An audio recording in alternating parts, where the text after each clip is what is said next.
नमस्कार जी। आज का वीडियो चालू करते हैं। क्या आप अपनी खून पसीने की कमाई को, मेहनत की कमाई को आप फ्री में बांटने के लिए बैठे हैं? नहीं ना। तो आपको मैं बात करूँगा आईपीओ की। जी हाँ, आईपीओ की। अब आईपीओ मेरी नज़र से मैं आपको चीज़ों को समझाता हूँ और बड़ी बारीकी से समझिएगा, मेरी हर बातों पे आप गौर कीजिएगा। देखिए, आईपीओ में ना आप जब लिस्टिंग होता है, लिस्टिंग गेन, जी हाँ, लिस्टिंग गेन, वो हर किसी को लिस्टिंग गेन नहीं मिलता है। लिस्टिंग गेन मिलता है उन्हीं को जो किस्मत आजमाते हैं। मिल गया मिल गया, जी हाँ, जो किस्मत आजमाते हैं। लेकिन वो परमानेंट आपका, जी हाँ, परमानेंट आपका ग्रोथ का साधन नहीं है। देखिए, कभी भी किसी भी आईपीओ में आप अगर पैसा लगा रहे हैं तो थोड़ी समझदारी आप जरूर दिखाइए। वो इसलिए मैं कहूँगा क्योंकि आपको जो मैं बातें अभी बताऊंगा ना, आपको इन बातों पे ध्यान देना चाहिए। क्या आपको आईपीओ में पैसे लगाने चाहिए क्या? देखिए, आईपीओ यानी कि कोई भी कंपनी अगर पैसा जुटाना चाहती है, पहली बात उनका नज़रिया हमेशा रहेगा कि मैं ज़्यादा से ज़्यादा पैसे जुटा लूँ, जो धंधे में ज़्यादा से ज़्यादा पैसे लगा लूँ या फिर अपनी कमाई कर लूँ। अगर मैनेजमेंट का इरादा गलत है तो ज़्यादा से ज़्यादा पैसे जुटाने को दिखाएंगे। अब ज़्यादा से ज़्यादा पैसे जुटाने को दिखाएंगे तो प्रोजेक्शन भी बड़ा दिखाएंगे। जी हाँ, हम ये कर लेंगे, हम हर महीने इतने, अगर कोई शोरूम बना रही है कंपनी तो इतने हम शोरूम खोल लेंगे और इतना इतना हम हर साल में टर्नओवर करेंगे और ये प्रोडक्ट को नया लॉन्च करेंगे।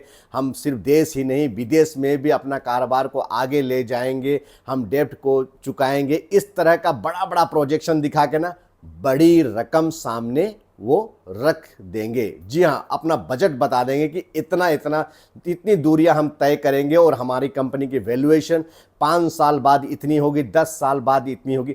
आप जरा सावधानी से चीज़ों को समझिए। देखिए, आप उनकी बात छोड़ दीजिए, आप अपने ऊपर लेके देखिए। अगर आपको पैसे की, सपोज 1 करोड़ रुपया, 1 करोड़ भी शायद आपके पर्सनल के ज़्यादा हो सकता है, मैं रिटेलर के यहाँ हित की बात कर रहा हूँ।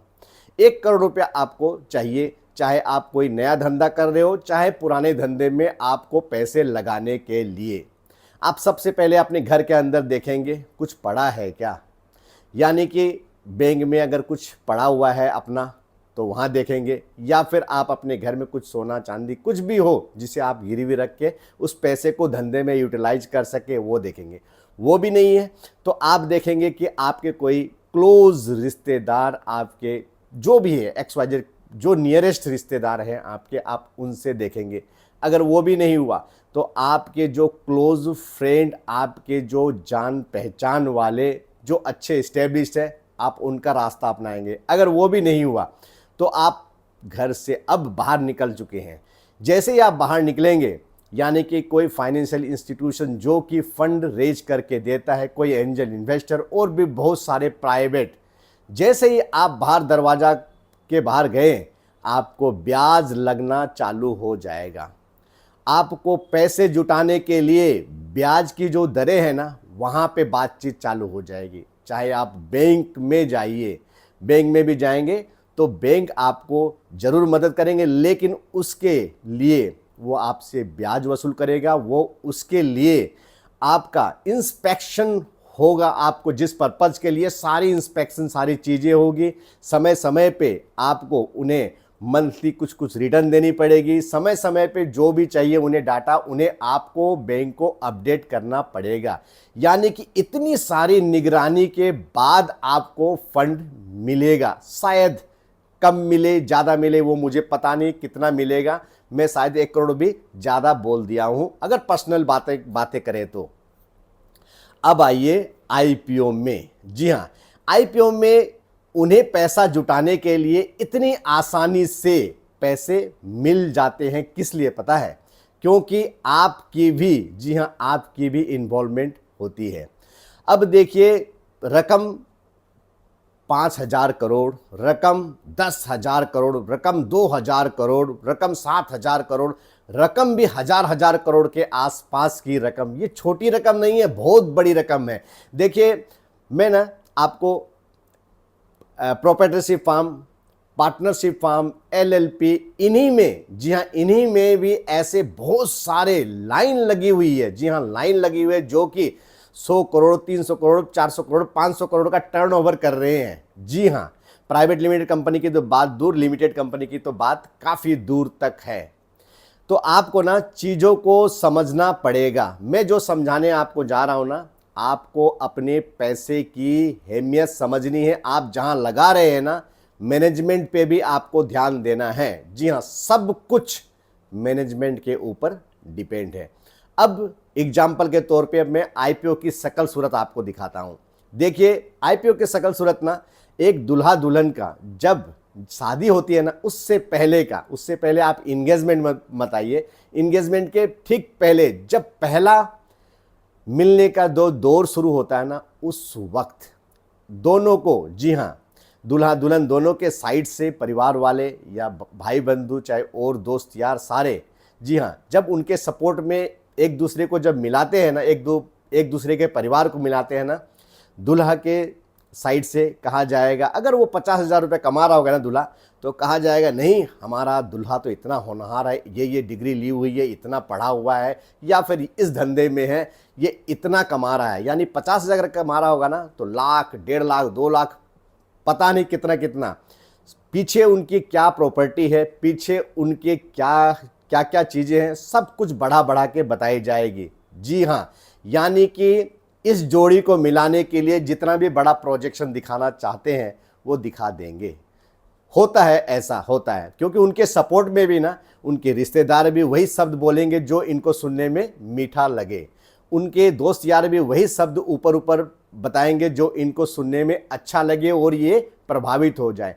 एग्जैक्टली आईपीओ में भी इसी तरह की बोली चल रही है। जी हाँ, इसी तरह की बोली चल रही है। मैनेजमेंट, प्रोमोटर आते हैं सामने में, हम आईपीओ लाएंगे, इस हिसाब का लाएंगे, यहाँ इस तरह की बड़ी बड़ी चीज़ें करेंगे। जी हाँ, बड़ा प्रोजेक्शन, जी हाँ, बड़ा प्रोजेक्शन, हम यहाँ हर महीने इतने शोरूम खोलेंगे, हम साल में इतना टर्नओवर करेंगे, हम सिर्फ देश में नहीं विदेश में भी अपनी कंपनी को आगे लेके जाएंगे, हम डेब्ट चुकाएंगे, ये सब सारी बातें करके बड़ा वॉल्यूम पैसे का आईपीओ का बता देते हैं। उनके पीछे मैनेजमेंट की टीम खड़ी रहती है और उनके पीछे कुछ, जी हाँ, मीडिया भी रहती है। मैं सबकी बात नहीं करूँगा, सॉरी, कुछ जो है उनके सपोर्ट में उन्हीं की भाषा बोलते हैं और जो मतलब ऐसा महसूस दिलाते हैं कि ये जो बोल रहे हैं प्रोमोटर, प्रोमोटर की मैनेजमेंट की टीम बोल रही है, उनके साथ में जब सपोर्ट एक पीछे से बैक होता है ना, तो ऐसा महसूस होता है कि हाँ, सारी चीज़ें तो सचमुच में इसी तरह से शायद होने वाली है। तो इन सब चीज़ों को आप जरूर समझे। देखिए, अब आता हूं मैं, चीज़ें आपको समझनी इसीलिए ज़रूरी है कि पैसे बहुत बड़े होते हैं। जी हाँ, 1000 करोड़ बहुत बड़े होते हैं। आप देखिए, कैसे आप सोचें, अगर किसी कंपनी को 1000 करोड़ चाहिए, 5000 करोड़ चाहिए, 10,000 करोड़ चाहिए, तो आप ना उस कंपनी की वैल्यूएशन, जी हाँ, वैल्यूएशन को समझे कि वाकई में इतने पैसे की ज़रूरत है क्या इस कंपनी को। अगर एग्जिस्टिंग कुछ है, अगर एग्जिस्टिंग कोई, सपोज कोई फैक्ट्री है, आप उसका वैल्यूएशन तो निकाल लीजिए कि भाई ये बिल्डिंग में इतना खर्चा हो रहा है, मशीन मंगाएंगे तो इस प्रोडक्ट को बनाने के लिए इस टाइप की सॉरी मशीन अगर मंगाएंगे तो मशीन का कॉस्ट कितना पड़ रहा है, अगर एम्प्लॉयमेंट जनरेट कर रहे हैं तो इतने एम्प्लॉय रखेंगे, इनका कॉस्ट क्या हो रहा है, ओवरहेड एक्सपेंसेस कितने होते हैं, रॉ मटेरियल अगर मंगाएंगे तो उनका क्या खर्चा होता है। एक आइडिया आपको भी लगाना चाहिए कि वाकई इनको इतनी ज़रूरत है, इतने पैसे की ज़रूरत है क्या, इतना बड़ा पैसा इमीडिएटली इनको ज़रूरत है, या ये धीरे धीरे करके थोड़ा पैसा से भी। वहाँ आप एक जज कर लीजिए कि शायद कंपनी को पैसे की शायद ज़रूरत इतने की नहीं है, लेकिन वैल्यूएशन तो कंपनी का इतना ही मुझे लग रहा है और इतना पैसा क्यों ये मांग रही है। आपको ये भी चीज़ सोच लेनी चाहिए। देखिए कि कंपनी में अगर पैसे लग रहे हैं ना, तो आपको ये चीज़ समझना चाहिए कि अगर आप उस टाइप की कंपनी बनाएं तो आपको आज बनाएं या फिर आज 5 साल बाद बनाएं, 10 साल बाद बनाएं, क्या आपको उतने पैसे की, कितने पैसे की जरूरत पड़ेगी वो कंपनी को खड़ा करने के लिए। तो वैल्यूएशन को ना आप इस तरीके से आसानी से भी आप चीज़ों को समझे, काफ़ी चीज़ें ना आपको क्लियर हो जाएगी कि ये धंधा करने के लिए तो इतने पैसे की ज़रूरत है और इतने इतने पैसे में तो यहाँ तक पहुँच सकते हैं, तो इतना बड़ा आईपीओ की ज़रूरत क्या है, इतने पैसे की ज़रूरत क्या है। अब आता हूँ जब अब आता हूँ मैं, देखिए मैनेजमेंट के ऊपर सब कुछ उनके ऊपर डिपेंड है। कंपनी का ना जब भी आप बैक साइड से देखो ना तो हमेशा कंपनी का अपडेट को समझो। अगर कंपनी अपना अपडेट सामने, सब कुछ सामने रखती है, समय के साथ रखती है। आप देखिए बड़ा बड़ा बैंक, आप देखिए बड़े बड़े आईटी कंपनियां, एफएमसीजी कंपनियां, इतने बड़े बड़े मल्टीनेशनल है, लेकिन उन पे ट्रस्ट लोगों का क्यों है पता है? क्योंकि क्वार्टरली रिजल्ट जो है ना वो समय समय पे ले आते हैं। जी हाँ, क्वार्टरली रिजल्ट समय समय पे ले आते हैं। चीज़ों का अपडेट ना उस समय के साथ उनका हर चीज़ों का अपडेट आपको मिल जाएगा। लेकिन कुछ कंपनियां, जी हाँ कुछ कंपनियां, देखिए आईपीओ आया, आईपीओ आके पैसे भी जुटा लिए, जुटाने के बाद में कंपनी का कहीं कोई नामो निशान नहीं है। नामो निशान का कहने का मतलब है कंपनी सोई हुई है। बहुत सी कंपनियां आई है, देखिए मैं 6 महीने के अंदर आपको 40-50 कंपनियां आप तो खुद ही ढूंढ लोगे, 30-40 कंपनियां जो कि आईपीओ तो आया है, आने के बाद आईपीओ की वैल्यू से 2%, 10%, 30%, 40%, थोड़ी सी खांसी हो रखी है, 50%, 55% तक, जी हाँ डाउन पे है। आप खुद ही देख लीजिए। रिसेंटली मैं बात करूंगा ओला, जी हाँ ओला का भी आप देख लीजिए। बहुत सारे ऐसे नाम हैं, मेरे दिमाग में आ नहीं रहा है, ऐसे 30-40 नाम आपको मिल जाएंगे जो कि कम से कम 50-55% डाउन है, और कुछ 2-3 साल पहले, साल भर पहले आए हुए हैं जो कि सिर्फ और सिर्फ सोए हुए, फ्लैट चुपचाप बैठे, कोई ज़्यादा हरकत कुछ हो नहीं रही है। इसीलिए आईपीओ में पैसे लगाने के पहले आपको समझदारी दिखानी जरूरी है। अब आता हूं कंपनी अपडेट। अपडेट इसीलिए जरूरी है, मैनिपुलेशन की जो चांसेस है ना वो बहुत बहुत बहुत कम हो जाते हैं। यानी कि यूं कहूं कि 90% चांसेस मैनिपुलेशन की खत्म हो जाती है। देखिए सेल फिगर तो सब कोई दिखाते हैं कि सेल तो है ये, क्योंकि ये तो ऑटोमेटिकली जीएसटी के दायरे में आने से, जी हाँ सारी सेल्स वगैरह जो भी रेवेन्यू फिगर है वो तो हो जाता है। अब आते हैं, पैसे तो खड़े हो गए, जी हाँ रिवेन्यू तो खड़ा हो गया, अब इस रिवेन्यू को टक्कर देने के लिए एक्सपेंसेस भी तो दिखाने हैं। अब उन एक्सपेंसेस को, जी हाँ उन एक्सपेंसेस को अगर समय समय के साथ साथ अपडेट होता रहे ना तो कोई दिक्कत नहीं। लेकिन यहाँ ऐसे, जी हाँ इस मार्केट में ऐसे भी काफ़ी प्रोमोटर आपको मिल जाएंगे जो कि प्रॉफिट तो होगी लेकिन उसे अपने घर में दबा के रख लेंगे, एक्सपेंसेस को, रेवेन्यू से ज़्यादा एक्सपेंसेस को दिखा देंगे और लॉस दिखा देंगे। आपको क्या पता चलेगा? आपको शायद पता नहीं चलेगा, क्योंकि आप तो सिर्फ ना बैलेंस शीट की जो पार्ट है ना वो पार्ट में सिर्फ देखोगे कि ये फिगर, ये फिगर, ये फिगर, सिर्फ आपको इतना ही दिखाई देगा। इसीलिए मैं चाहता हूं कि आप गहराई में जाएं। जब तक आप गहराई में चीज़ों की नहीं जाओगे ना तब तक, जी हाँ आप सिर्फ और सिर्फ लूटे जाओगे। तो आईपीओ की शकल सूरत मैंने पहले भी शायद दूसरे एग्जाम्पल के तौर पे आपको समझाया था, फिर से बताया था। आईपीओ की शकल सूरत इस तरह की है, आपने अगर कोई दुकान की ओपनिंग की है, जी हाँ आप उस दुकान को काफ़ी सजा के, जी हाँ उसमें गुब्बारे वगैरह लगा के अपने चहेते रिश्तेदार को, अपने दोस्त को और भी अपने कोई सप्लायर को, सभी को आप इकट्ठा करते हो, जी हाँ, और उसमें उसको इतना चमका के आप दिखाते हो ना, इतना चमका के दिखाते हो, चाहे आपका असली चमक आपकी दुकान की तो तब पता चलेगी जब वो दुकान आपकी, जी हाँ चाहे दुकान हो या फैक्ट्री हो, चाहे और कुछ भी धंधा हो, जब 6 महीने, साल भर, 2 साल आपकी बड़ी अच्छी रफ्तार से चल जाए ना तब असली चमक आपको पता चलेगी। लेकिन वो तो बात की बात है, लेकिन फ्रंट लाइन पे आप हमेशा चमका के उसकी ओपनिंग करोगे। ठीक आईपीओ भी वैसा ही है। जी हाँ,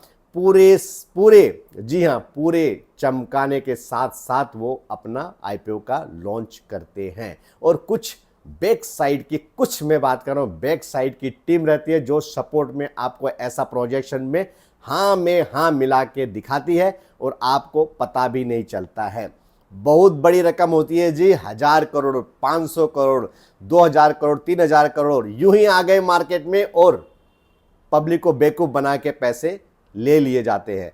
तो आपका पैसा आप सोचकर समझकर ही किसी कंपनी के आईपीओ में लगाइए। इतनी हड़बड़ी मत मचाइए। कंपनी को थोड़ा सा जज कीजिए, साल भर, 2 साल, 3 साल, कोई दिक्कत नहीं है। क्योंकि आप जब लगाओ ना, देखिए वॉरेन बफेट जी भी कहते हैं ना, आप समझते हो कंपनी को तभी उसमें लगाइए, कंपनी के धंधे को समझते हो तभी उसमें लगाइए। धंधे को तो आप तभी समझोगे ना जब वो कंपनी अपना परफॉर्मेंस दिखाएगी, जब स्टेबिलिटी धंधे में रहेगी, धंधे का ब्रांड, धंधे का कामकाज और धंधे की डिमांड, सब चीज़ें जी हाँ सपोर्टिव में रहेगी, तभी तो आप चीज़ों को समझ पाओगे। मैनिपुलेशन तो हो सकता है, अगर अपडेट टाइम पे न हो तो मैनिपुलेशन हर दायरे में हो सकता है, अगर ज़्यादा चीज़ें ऑनलाइन न हो तो ये सब चीज़ें आप कंपनी की, देखिए मैं नेगेटिव अपनी वीडियो में नहीं कहना चाहता, लेकिन आपको जागरूक करना और आपको चीज़ों से आगाह करना कि ये भी हो सकता है, ऐसा भी होता है, ऐसे भी पैसे ठगे जाते हैं कॉरपोरेट में। जी हाँ, आईपीओ के जरिए भी। तो आप खुद भी देख लीजिएगा कि इतनी सारी, काफ़ी सारी कंपनियां हैं जो चुपचाप बैठी है, काफ़ी सारी कंपनियां नेगेटिव रिटर्न दे के आज भी बैठी है और सब अपने आईपीओ में जो लगाए हुए प्राइस है, बैठे हुए हैं, उसका इंतजार कर रहे हैं, या फिर आईपीओ में लगाने के कुछ दिन बाद तुरंत जब मीडिया में न्यूज़ चलती है कि ये तो बढ़िया है, ये शेयर तो यहाँ से यहाँ तक वैल्यूएशन जाएगा, वैल्यूएशन को भी समझे। और एक कंपनी, वही कंपनी अगर आप बनाना चाहते कितने रुपए में बन जाएगी, वो सब कैलकुलेशन शीट आपके पास रहनी चाहिए। मैं यूँ कहूँगा कि आपको ना कोई भी बेवकूफ़ नहीं बना सकेगा अगर इस तरह के से चीज़ों को आप समझोगे तो। बहुत बहुत धन्यवाद आपका मेरा वीडियो देखने के लिए। इसी तरह आपको मैं हमेशा मोटिवेट करते रहूँगा, अच्छी अच्छी कंपनियों का जिक्र भी करूँगा। और हाँ, हर हफ्ते एक या 2 कंपनी का ज़रूर मैं जिक्र करूँगा जिसमें आपको ध्यान देना चाहिए, जिसे आपको रडार पे रखना चाहिए। समय के साथ साथ तो आप भी ज़रूर पैसे बना लेंगे। तो आप मेरे वीडियो को शेयर कीजिए, लाइक कीजिए, सब्सक्राइब कीजिए। देखिए इस चैनल के माध्यम से ना मैं उन हर व्यक्ति को जो शेयर मार्केट में है ना, जो पीछे की जो हिडन चीज़ें हैं ना, जो सामने नहीं दिखाई जाती, वो सब भी बारीकी से मैं बातें करना चाहूँगा, क्योंकि आपको हर चीज़ जानने का हक है। तो आप जब तक ना पीछे की चीज़ों को भी नहीं समझोगे ना, तो सामने आपको जो दिखाया जाएगा ना, उसको आप ट्रांसपेरेंट वे में अपने दिमाग से जज नहीं कर पाओगे। पैसा आपका है, ध्यान आपको रखना है। फिर से कहूँगा, सोच कर समझ कर ही आईपीओ में पैसे लगाइए। बहुत बहुत धन्यवाद आपका।